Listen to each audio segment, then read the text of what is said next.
전략에 대해서 시리즈를 한번 만들어 보려고 합니다. 전략이 우리 일상생활에서 항상 활용되고 있고, 그리고 굉장히 유용한 어떤 판단의 근거 혹은 어떤 의사결정에 굉장히 좋은 툴이 될 수 있습니다.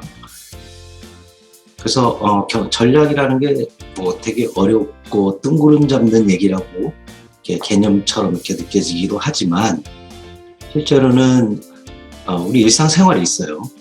그리고 굉장히 과학적이고 또 실용적입니다. 그런 그 갭을 한번 좁혀보고자 이 시리즈물을 만들려고 하고, 또 전반적으로 전략의 이해를 통해서 의사결정의 수준이 조금 더 향상될 수 있는, 그리고 특히 사업을 하시는 분들에게 많은 도움이 되도록 한번 구성을 해보겠습니다. 어느 정도 길이로 몇 편으로 만들어질지는 아직 잘 모르겠어요. 왜냐하면 용어 하나하나마다, 그리고 이론 하나하나마다, 혹은 이제 변수들 간의 관계에 대해서도 하나하나 다 짚고 설명을 할 것이기 때문에 짧지 않은 분량으로 이루어질 것 같아요. 그래서 오늘은 전략의 간략한 개념에 대해서 한번 얘기를 해보겠습니다. 자, 모두 얘기한 것처럼 전략은 우리 곁에 항상 있어요. 항상 활용을 하고, 근데 막상 전략이라고 물어보면 잘 몰라요. 그죠? 그건 어떻게 보면 그건 당연한 겁니다. 그래서 전략은 정말 많은 정의들이 있어요. 왜냐하면 이 사람마다 다 다르거든요, 중점이. 그래서 예를 들면 이제 전략이라는 거는 상대방이 있는 거잖아요. 내 자신이 상대방이 될 수도 있고, 내적 갈등이라고 그러죠.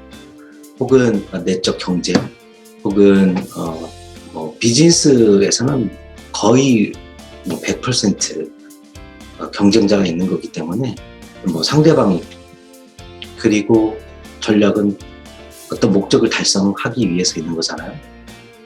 매출 이만큼 올리겠다든지, 아니면 내 경쟁 회사를 이기겠다든지, 상대방이 있는 혹은 목적이 있는 그런 의사결정을 하게 되는 것이죠. 전략은 잘 아시다시피 군사 용어에 손자의 병법, 이렇게 많이 들어보셨죠? 손자의 병법에서 유래하죠. 최초의 기술 문건으로 돼 있죠. 그런데 전략은 그 전에도 있었어요. 그 개념이. 나는 그렇게 생각을 합니다. 왜냐하면은 고대에 우리 시인들이 사냥을 하러 간다고 치면 그냥 막 나가지는 않잖아요. 사냥감을 어떻게 추적을 해서 몇 명으로 구성을 해서 가서 사냥을 할 거다. 이것도 전략이 포함이 된 거거든요.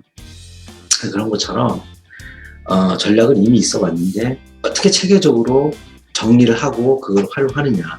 이게 이제 주로 군사학에서 이루어져 왔고, 경영학에서는 1900년대에 1900년대 중반, 이때 이제 물론 그 전에도 있어 왔습니다만 50년대, 60년대, 70년대를 거치면서 점점 이제 그 전략 개념이 경영학으로 들어왔고, 80년대 되어서야 이제 거의 그 마이크 포터라는 사람에 의해서 거의 완성이 됐다고 보면 되겠습니다. 물론 그 전에도 있었지만 마이크 포터라는 사람은 집대응성을 한 거죠. 그 전략이란 개념을 어떻게 이해하고 어떻게 분석할 건지, 분석의 팩터들을 종합할 수 있는 그런 툴을 만들었어요. 그런 인식 체계를 만들었어요. 그래서 마이크 포터라는 사람이 집대성을 했다라고 저는 개인적으로 생각을 합니다.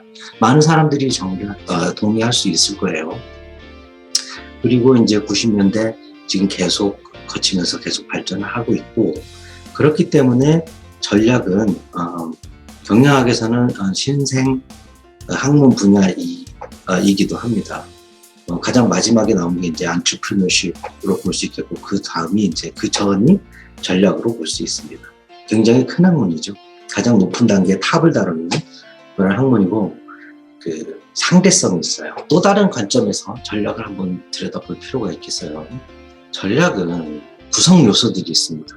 누가, 언제, 어디서, 무엇을, 어떻게, 왜.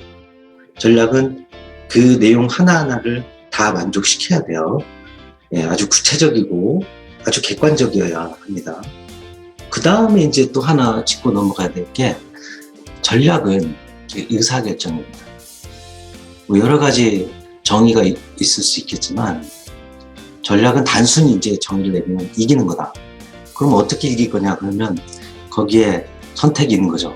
우리가 흔히 말하기를 alternatives라고 그래요. 대안들이 있죠.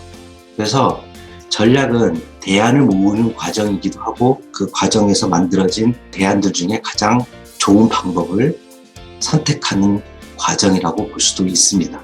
뭐 만약에 자원을 기준으로 해서 본다면은 자원을 어떻게 언제 할당할 거냐, resource allocation in time or on time 이렇게 정의할 수도 있어요. 그러니까 관점은 여러 가지가 있습니다.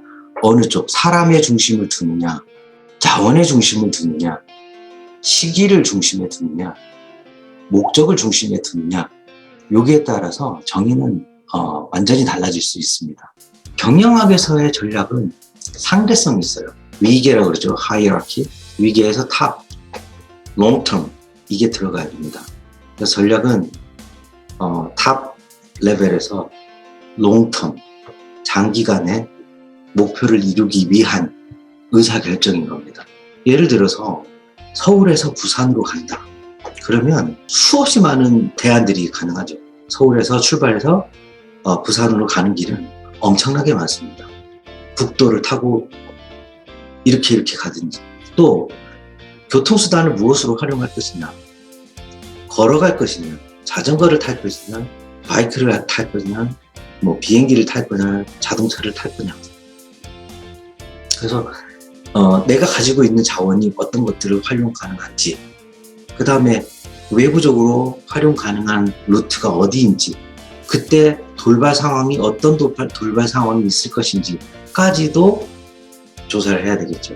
그리고 리스트를 작성하죠. 이 첫 번째 대안, 경부고속도로를 타고 중부고속도로를 타고 가다가 경부고속도로를 탄다. KTX를 탄다. 걸어간다. 뛰어간다. 누구랑 동반한다. 혼자 간다. 엄청나게 많은 변수들이 있죠. 그걸 다 고려해서 콤비네이션을 만드는 겁니다. 조합을 만들어서 그 대안들 중에 대안을 평가해서 가장 좋은 방법을, 가장 저렴하면서도 가장 신속하고 정확하게 도달할 수 있는 방법을 찾는 게 전략인 거죠. 너무 쉽잖아요. 그죠? 모두 다 이해할 수 있습니다. 우리가 이미 활용을 하고 있는 거죠.